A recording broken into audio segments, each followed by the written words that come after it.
In other news, Spanish mainstream media in Spain featured one of my tweets that I posted recently about the death of a Spanish bullfighter who got gored, and yes, he died. And before I show you the news clip, here's a quick disclaimer. I don't consider myself some bleeding heart animal rights activist. And in the past, I have made videos that bash veganism so well, those videos would bring even the most die-hard meat eater more pleasure than eating a fucking 20-ounce fucking ribeye. Even though I'm vegan 6 out of 7 days a week, I can acknowledge that there are a lot of radical vegans who are self-righteous cunts who think they have no blood on their hands when all humans inevitably are going to have some innocent life form blood on their hands. I've said it before, radical vegans ruin veganism. So if you're interested in a less vindictive introduction to veganism, I recommend checking out the book by Russell Simmons, famous entrepreneur and hip-hop producer. His book, The Happy Vegan. And of course, the title itself is a reference to the crazy, angry, vindictive radical vegans that, in my opinion, ruin. I'll put the link to his book in the description below. Here's the Spanish mainstream media news report.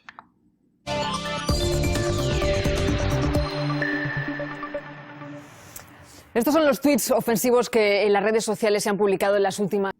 She said, these are the offensive tweets that the officials in Spain have been collecting. Horas. Por ejemplo, si todas las corridas de toros acabaran como las de Víctor Barrio, más de uno íbamos a verlas. She read one person's tweet. Si todas las corridas de toros acabaran como las de Víctor Barrio, más de uno íbamos a verla. Basically, this person tweeted, if all bullfighting championships or sports events ended the way it ended for this dude who got killed by the bull, we'd all go watch it. La policía está investigando estos tweets mofándose por la muerte del diestro. She just said the police are investigating these tweets which are laughing at the death of the bullfighter. Mensajes publicados en las redes sociales podrían ser constitutivos de delito. Constitutivo de delito. I'm not really sure what the fuck that means. It sounds like she's suggesting that these tweets are somehow an offense that could be prosecuted. No todo vale en las redes sociales. Hay mecanismos tanto en Facebook como... Here's my tweet. As you can see, Red Pill Philosophy, they took my tweet and it says, I'm referring to the bullfighter who died, I hope he was in immense pain and died slowly. Turning torture into a sport is simply depraved stupidity. And the funny part is now they interview some expert who says that these tweets can be prosecuted by the government. Twitter para bloquear esos usuarios y que no puedan seguir usando esas cuentas de usuarios, y también hay mecanismos para denunciar penalmente esa. There are mechanisms to initiate penalizations, I think criminal penalizations, for exercising this little old thing we call in America free speech. But criticizing a sport that glorifies very controlled torture, yeah, I think those are words that have to be spoken. Esas faltas de ética o incluso delitos. Los mensajes. Those tweets lack ethic. So what is the sport of bullfighting? All right. Now, to me, this is a cowardly sport. I could look. I'll give it to you. It's part of culture in Spain for probably hundreds of years. I get that it's something that people in Spain cherish. It's something you guys enjoy to watch.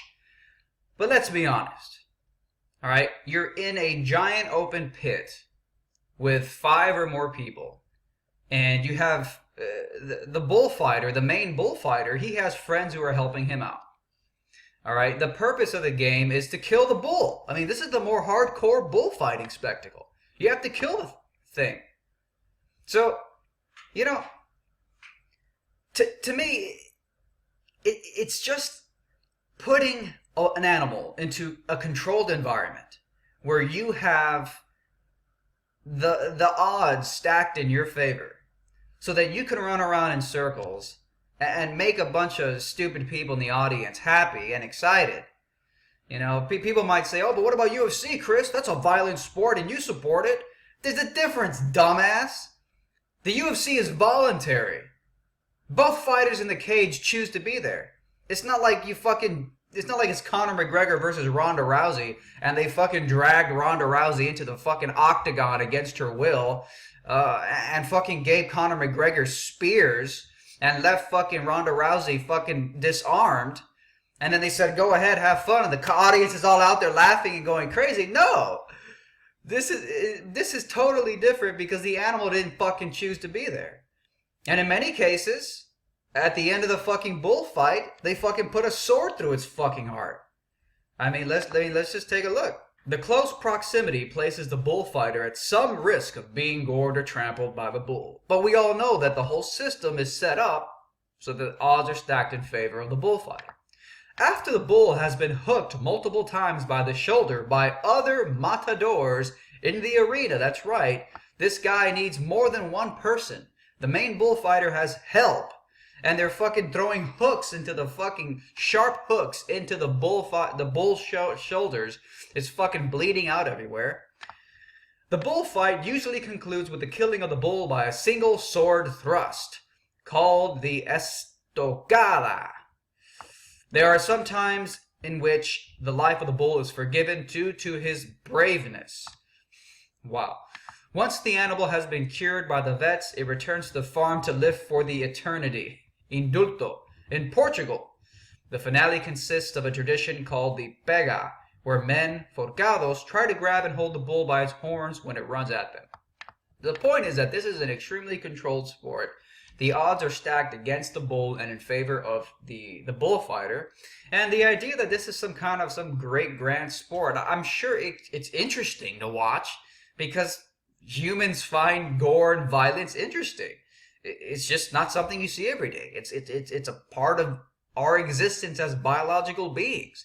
But to see it on spectacle, on display, where you get to see it,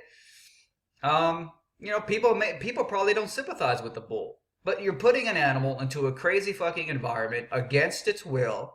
Presumably, I mean, there might be some bulls who want to be in there and fucking fight and die. I'm sure it's possible, but maybe some bulls don't fucking want it.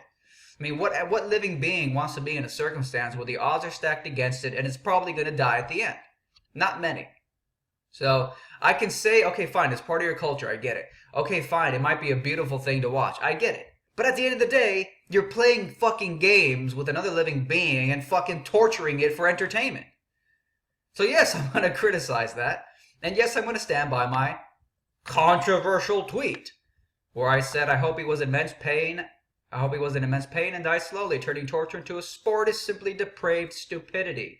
It is. This is depravity. This is insanity. And you know what? The guy got what he was asking for. Okay? Why are people so shocked and surprised?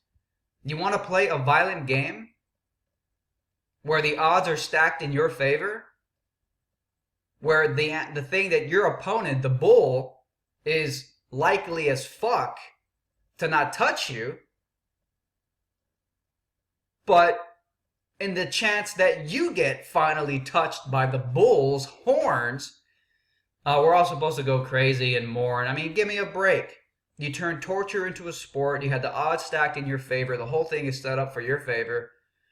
And I'm not going to feel bad for you. Because were you feeling bad for the bull when you were fucking torturing it for an hour? Exactly. Anyways, that's a random tweet. That's funny. I mean, maybe in Spain they don't know what fucking freedom of speech is, but their freedom of speech is important because it allows the free flow of ideas, which helps us question our dogmas, helps us question norms that might be outdated. Like the turning of bullfighting into a fucking sport. The turning of this torturous blood sport into... which, by the way, doesn't involve voluntary opponents because the bull is not asked if it wants to be there.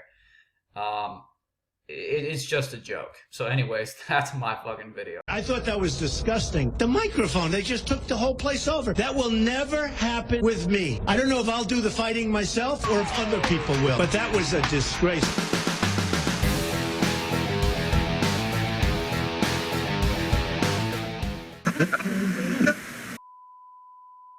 Fight back against YouTube censorship by supporting me on Patreon. You'll also get access to exclusive, never-before-seen videos and other perks like monthly Google Hangouts with me, free books and t-shirts, and more.